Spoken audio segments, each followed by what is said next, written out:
Look, a lot of you have been watching this channel and following along, wondering what the real story is. Like, what's actually going on with this family? Why the hell would two people who have built something so real, something that was genuinely working, just walk away from it all? And I'll be honest with you, we haven't fully told you yet. We've talked around it, we've hinted at it, but we haven't really sat down and explained it all. This is that video. It's going to take you through it. By the time this is over, you're going to know everything: the thinking, the research, the concerns, and the reasoning behind it all. Some of what I'm going to say, if you're hearing it for the first time, it's going to sound wild as hell. And honestly, that's fair. But I want you to know that this did not come from panic or paranoia. This came from over 3 years of me reading, researching, and spending honestly thousands of hours listening to some of the most credible voices in the world on these subjects talking about where things are actually headed. So just hear me out all the way through. Then let's have a conversation in the comments about all of this. Because honestly, by the time it's over, I think you're going to feel a lot of things. Blown away, probably. Maybe a little sick to your stomach. Shit, I mean, I know I was. But fair warning, once you hear this, you can't unhear it. So strap in. This one's going to take you through the whole journey. Oh, and I hope you stick around to the end because I wrote a song. I've been a songwriter at heart for probably 25 years. I put everything I've been feeling about this moment that we're all living through into this song. And by the time you hear it, after everything I'm about to say, I think it's going to hit the spot. Okay, let's get into it, guys.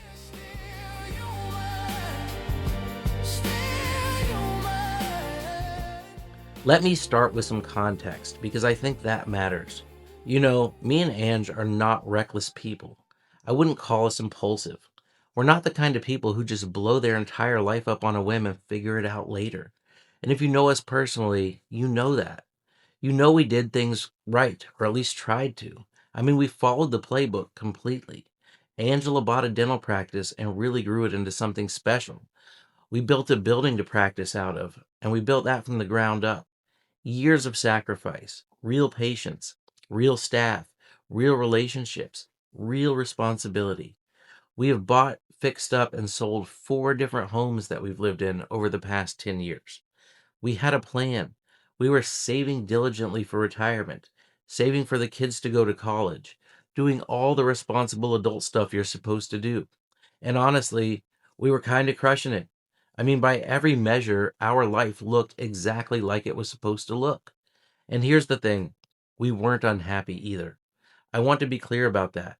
Because I think when people hear that someone walked away from everything they built in their prime, they automatically assume something must have gone wrong, some disaster, some breaking point. That's not what happened. What happened was slower than that. And honestly, that makes it harder to explain because it wasn't one moment. It wasn't one news story or one conversation. It was more like over time, it started, really paying attention. And the more I paid attention, the more I started feeling like the life that we had built, as good as it genuinely was sitting on top of a foundation that was quietly crumbling underneath us. And when I say us, I do mean all of us. And once I felt that, I really couldn't unfeel it. I know what it sounds like when someone says they sold everything and moved their family to the other side of the world. That shit sounds dramatic, right? Sounds paranoid. Sounds like maybe we went down some weird rabbit hole and came out the other side convinced the sky was falling. I get it. I really do. But as far as I can see, we are all living through one of those rare moments in history where the world is genuinely changing so fast that pretending that everything is normal starts to feel a little crazy. And for me, it just became impossible to ignore. And the thing is, the formula that we have been following our whole lives, it had always worked. The truth be told, it was still working. That's actually what makes this so hard to explain, because we weren't standing in the wreckage of some failed life. We were standing in the middle of a good one. But the more I started listening, the more I started feeling like a lot of those old assumptions had an expiration date that was much closer than I wanted to admit. Like the world my kids were going to inherit was not going to look anything like the world that formula was designed for. And the plan that we had spent years building, it might not land the way we assumed it was going to. So that scared the shit out of me. Not in like a panicked way, more like a quiet, unsettling feeling you get when you realize something important that you can no longer unrealize. And honestly, that feeling just kept getting louder. The more I looked at what was actually happening in the world around us, the more I felt like I owed it to my kids to take that seriously. So that's what we did. And what I found is eventually what has brought me here. Okay, so let me dig into this part of it because the AI portion of this discussion is lengthy.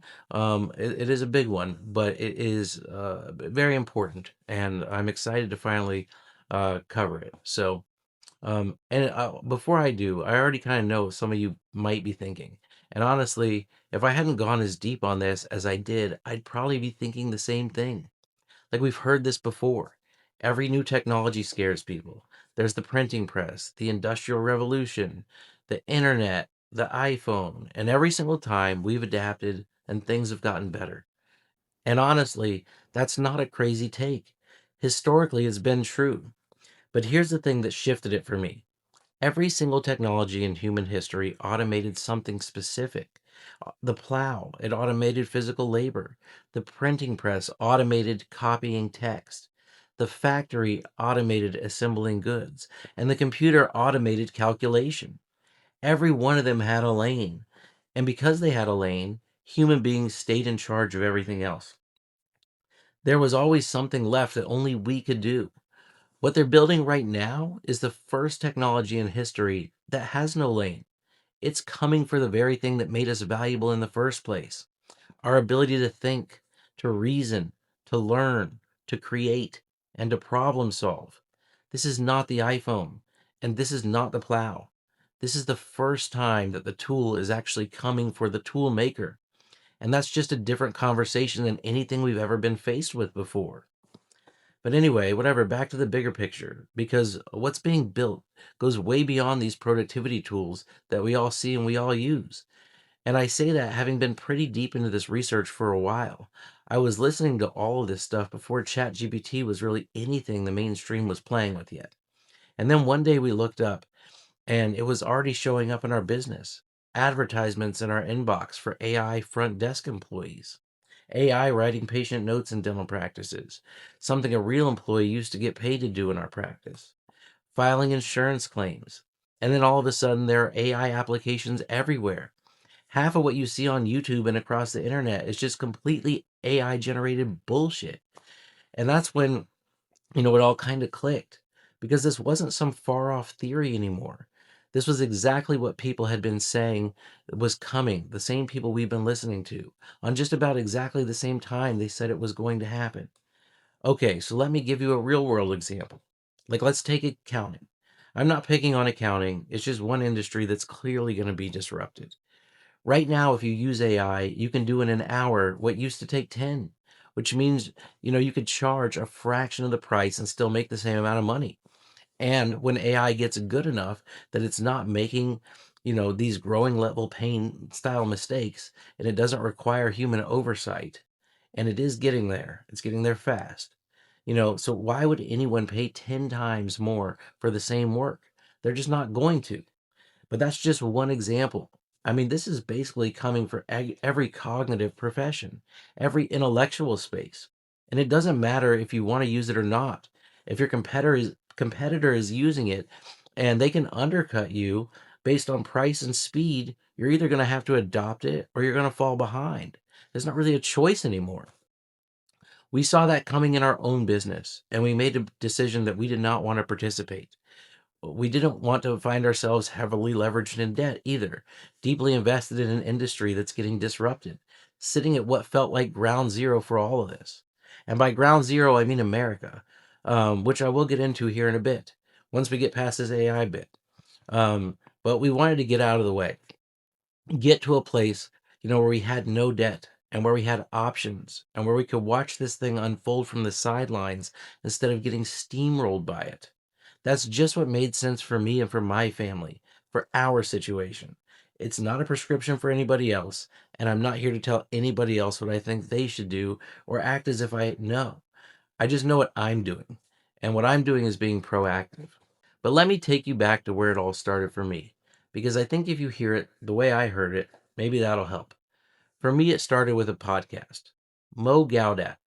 He is the former chief business officer of Google X, which is basically Google's lab where they work on the most advanced technology on Earth: self driving cars, AI systems, robotics. I mean, this guy was literally inside playing around with these machines all day long. And he left the company.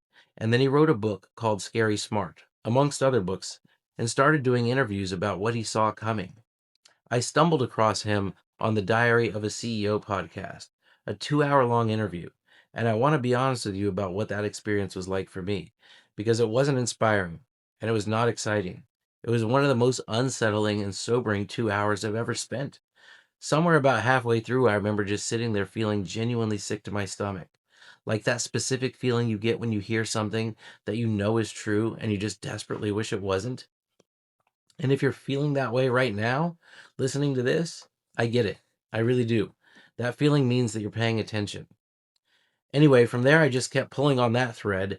I read his book, then I started watching and reading everything I could get my hands on from credible people actually in that field, going to myself, say it isn't so. Let me find something that says this is not the case. And what I found was that Mo Gaudat was not some lone voice in the wilderness. He was one of dozens of serious, credible, brilliant people, all essentially saying different versions of the same thing. We have Tristan Harris, former design ethicist at Google, the guy behind the Netflix documentary The Social Dilemma.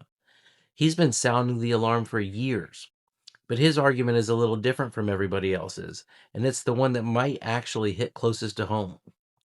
Because his point isn't about some future catastrophe. His point is that we already ran this experiment.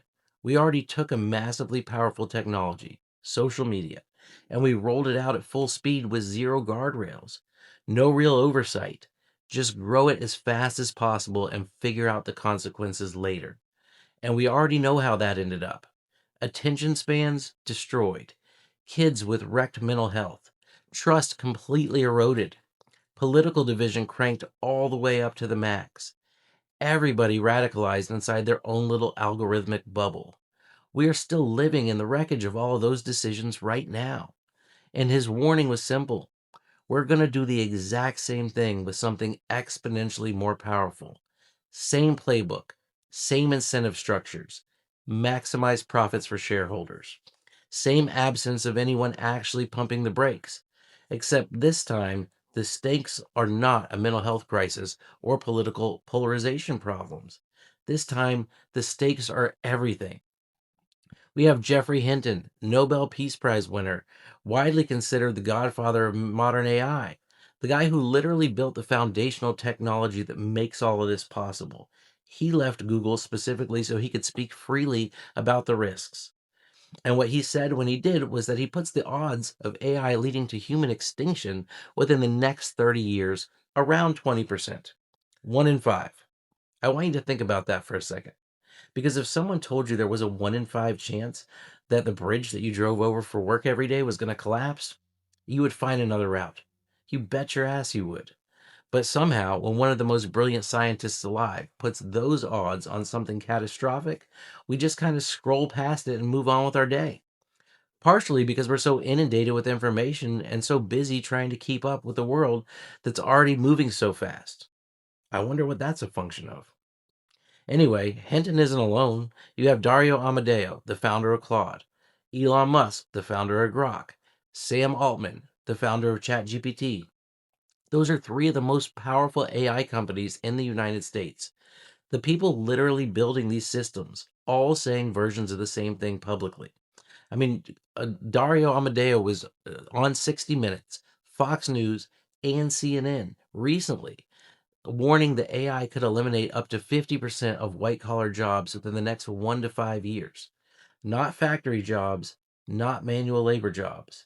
The jobs that highly educated people spent years training for, and big bucks on education. But here's the thing that got me more than any individual name or statistic. Almost every single person closest to this technology shares some version of the same feeling, like they might be building something that could potentially end everything, and yet they keep building it anyway. There's almost this godlike complex running through all of it. Like if it's not me, it's going to be somebody else. So it might as well be me. And then there was actually a moment where some of them tried to pump the brakes. In 2023, an open letter signed by thousands of researchers and technologists, including Elon Musk, called for a pause on the development of the most powerful AI systems. Just slow down. Just give us a minute to think about what we're doing here. That was ignored. Not only was it ignored, I mean, we sped up. And here's the part that really got me when I started to understand it. These systems can already pass the bar exam. They already outperform humans on most standardized cognitive tests. On almost every measurable intellectual task that we throw at them, they're already ahead of the average person.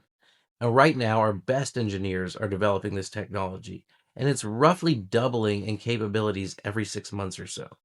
Every 6 months, doubling.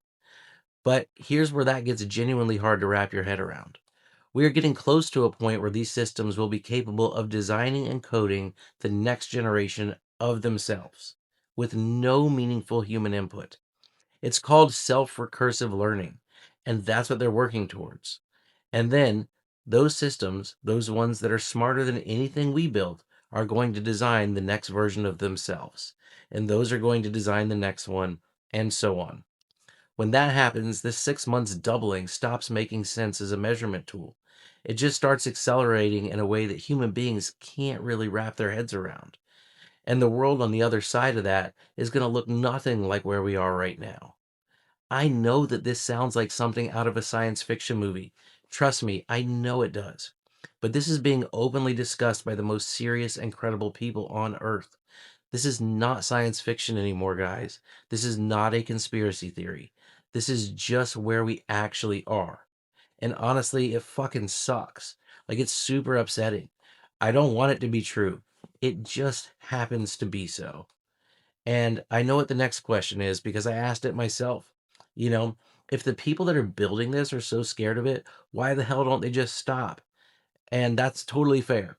But okay, let me tell you why. We are in an all out race with China for technological supremacy. And whoever gets there first essentially wins a level of global power that makes everything else irrelevant. It's the single biggest technological prize in the history of civilization. And so that creates what's called a prisoner's dilemma. It's a situation where two parties would actually both be better off if they could cooperate and they just slowed down. But because neither side can fully trust the other one, both of them end up doing the thing that makes everything worse. Because the risk of being the only one who slows down is just too catastrophic to accept.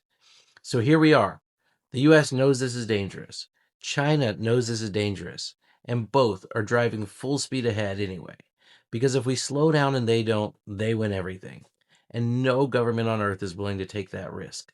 We are locked in, both of us, flooring it towards a cliff, towards something that people in the cars are openly admitting scares the hell out of them. But here's the question that I have for you is where in history has a lower intellect species ever dominated a higher intellect species? We are getting dangerously close to no longer being the top of the intellectual food chain. Nobody knows what happens after that, but we are getting really close to finding out as a civilization. Okay, so then there's this. Take everything I just said, all of that intelligence, all of that capability, and now picture it uploaded into a body, a physical body, one that walks, climbs stairs, open doors, works around the clock without stopping, and it doesn't need a paycheck. It's about to cost less than a used car because that's where this is going. And honestly, it's closer than most people realize. The robots you've seen doing backflips on YouTube, that's not a party trick anymore. That's the early version. The companies are building these things are already moving into full commercial production. They're already heading into factories and they're already pre-orders open for humanoid robots with home delivery later this year. And the military application of all this. I'll just leave it at this. Autonomous weapons are already being used on active battlefields right now. Autonomous weapons. The UN tried to pass an international prohibition on them, and the United States and Russia both refused to sign it. So, yeah, that's where we are. At some point, and I don't think it's as far off as people want to believe, the intelligence that we are building that's going to be smarter than us is going to live inside of those bodies at scale. And that changes the conversation about jobs, about warfare, about power, about politics, about money, about basically everything. And that's super uncomfortable to sit with. But uncomfortable does not make it not real. AI and robotics are a big part of why we made this decision, okay? But it is not the whole picture. So let's move on.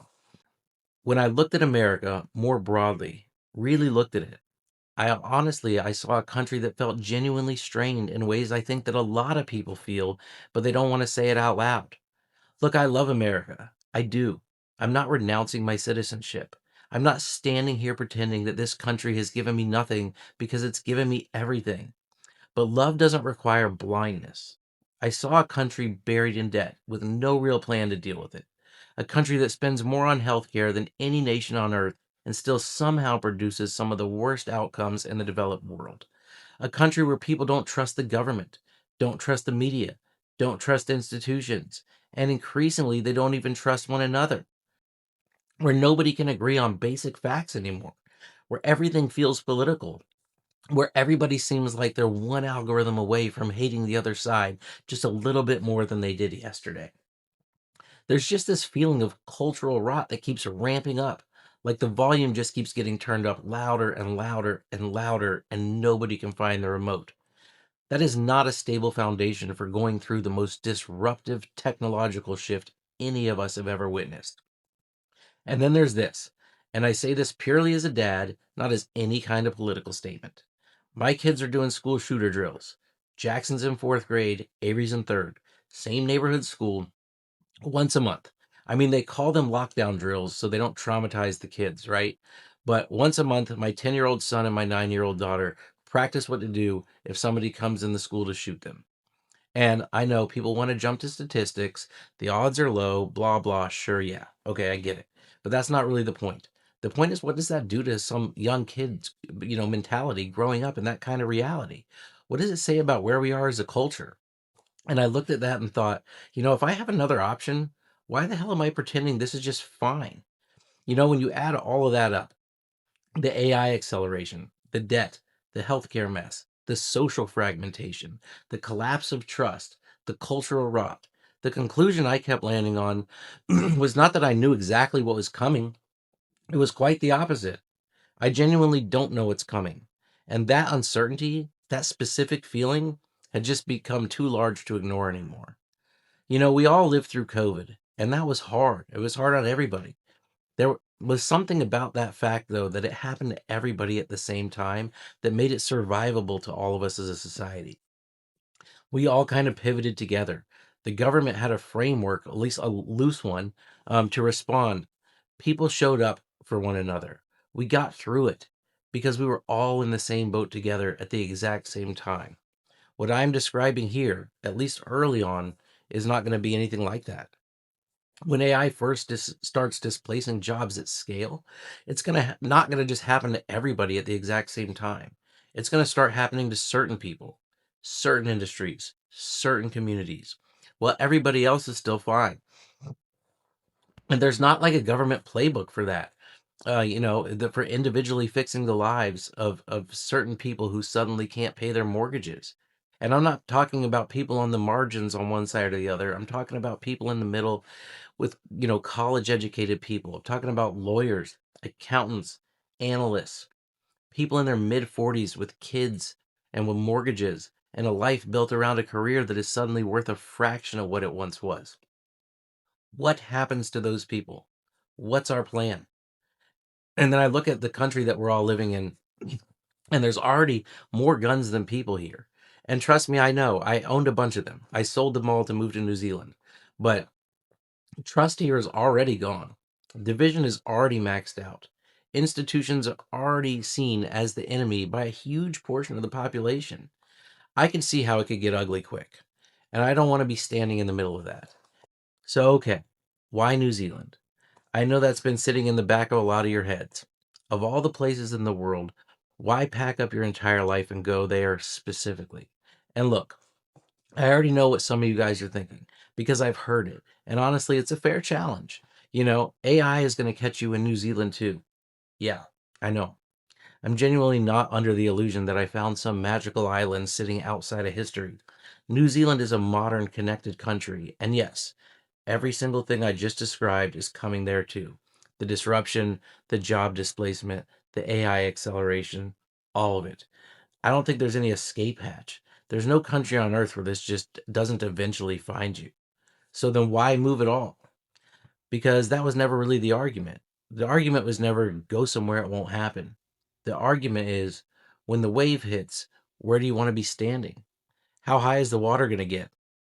Where you are specifically? How stable is the ground underneath you? How much social trust exists in the community around you when things get genuinely hard? How much does your government owe? How divided are its people? How much do your people trust one another? How well do they get along? Because disruption landing on a society that is already fractured and already exhausted and already deeply distrustful of institution, that hits different than the disruption landing somewhere smaller, quieter, and more cohesive, with more social capital still intact. So that's the bet. Not that we escape it, that we face it from a better position. And look, the data actually backs this up in ways that kind of surprise me. And the 2025 Global Peace Index, which ranks 163 countries, New Zealand came in third. You know where the United States came in? 128th. Behind countries like South Africa, Rwanda, Mongolia. On happiness, New Zealand ranks 12th in the world. The United States ranks 24th. So I'm not going to pretend like two data points tell a whole story, but they do paint a picture. And for me, that picture mattered. But here's the thing. I really want to make sure this comes through because I think it might actually be the most important part of all of this. This was not about running away from something. It was about moving toward something. We want a slower pace of life, a more grounded life, a life that actually feels connected to what matters. We want our kids outside, off of their iPads, exploring, being kids. We want to get some land, maybe 5 acres. We want to build what they call a lifestyle block over there. Get some sheep, some chickens, bring our four-wheelers for the kids. Just have space, room to breathe, room to actually be present as a family. Because here's the honest truth. Me and Angela had gotten so deep in the rat race here, achieve more, grow more, build more, just more, that we were genuinely starting to miss it. The thing that actually matters. Time with our kids, real life, real connection, real presence. And even in the best case scenario for all of this, even in the version of the future where AI makes everything more abundant and life gets easier in all these ways that they talk about for everybody, that still doesn't solve the deepest human stuff. We still need purpose. We still need meaning. We still need love and connection and a reason to get out of bed in the morning that has nothing to do with a screen or with an algorithm or a notification. That stuff doesn't get automated. And I wanted more of that. Me and Angela both did. Before the world gets even weirder, before everything gets even more optimized and abstract and just less human. We wanted our kids to grow up watching their parents respond to reality instead of just clinging to a version of the world that is already disappearing underneath everybody's feet. So, okay, before I wrap this up, I have to say something. Because if I don't, I'm sure somebody in the comments will. I do use AI. Like, genuinely, I use it to help me research, to think through ideas, to organize my thoughts. And the song you're going to hear at the end, which I wrote, because like I mentioned, I've been a songwriter for a long time. I process the music itself through an AI music app because although I have the ideas and the words, I don't quite have the musical chops to bring it to life the way this AI app has. Anyway, man, it sounds weird saying that, bring it to life. But when you hear it, it's good. So anyways, yeah, I made a song about staying human in an increasingly AI driven world using AI. That irony is not lost on me. But here's the thing. I think that's actually kind of the point. We're all already inside this thing, whether we like it or not. Every single one of us. The question was never really whether to use these tools. The tools are great. The question is whether we're being honest with ourselves about where they're headed and what we might be quietly giving up along the way without even realizing it. That's the conversation I wanted to have. That's what this whole channel is really about. So, no, this was not panic. It wasn't some fantasy. It wasn't us pretending we have all the answers, because we definitely don't. It was a decision, a serious one, made by two people who love each other and love their kids and are honestly just trying to read the board as clearly as possible. And look, I know some people are going to hear all this and think that we overreacted. Maybe. Shit. I mean, I'm genuinely open to that. But I'll tell you what, I'd rather be a little early and than dangerously late. I'd rather have no debt and have my options available to me before everybody else suddenly wants options. And I would rather face reality head on than keep pretending that the old map still works when the ground underneath it is already changing. This is not us running away. This is us moving toward a life that feels more aligned, more intentional, and more human, in a world that is moving faster and feeling less human every single day. That's the truth. That's why we're leaving America. And hey, quick update for those of you following along. 2 weeks and 5 days left, and shit is getting real. We had another tough goodbye with my mom and stepfather. We got rid of Angela's Porsche, and she is now officially pushing a minivan rental for her last few weeks here in the country, so she's loving that. Lots still left to do, but we are getting closer every single day, and I will be back with more updates soon.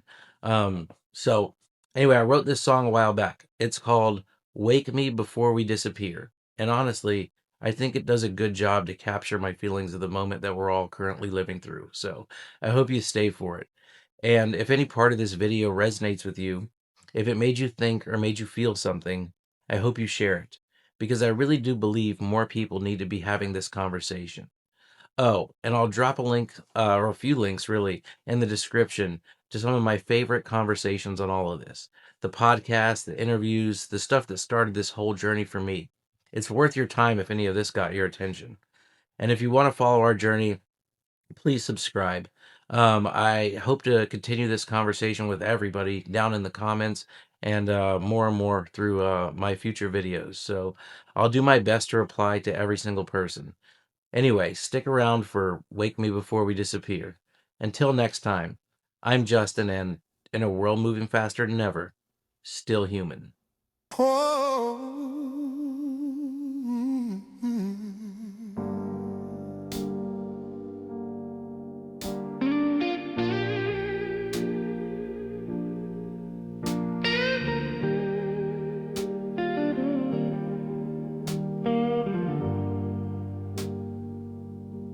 We build machines that think for us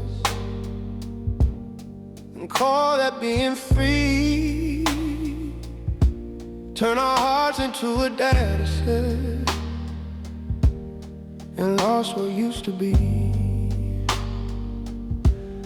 The louder all the progress got, the less we learn to hear.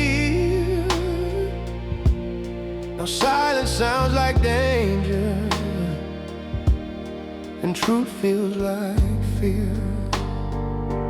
Wake me before we disappear. Teach me how to feel again. All this comfort made us strangers, and we forgot where love began. The great forgetting is upon us, and it's hiding in the light. We traded wonder for convenience and call that getting it right. We chased the gods of numbers, but they never said our names. Wrote our prayers in algorithms and wondered why it rained. We filled the sky with logic and buried art in noise. Now every question has an answer, but no one hears the voice. Wake me before we disappear. Teach me how to feel again. All this comfort made us strangers,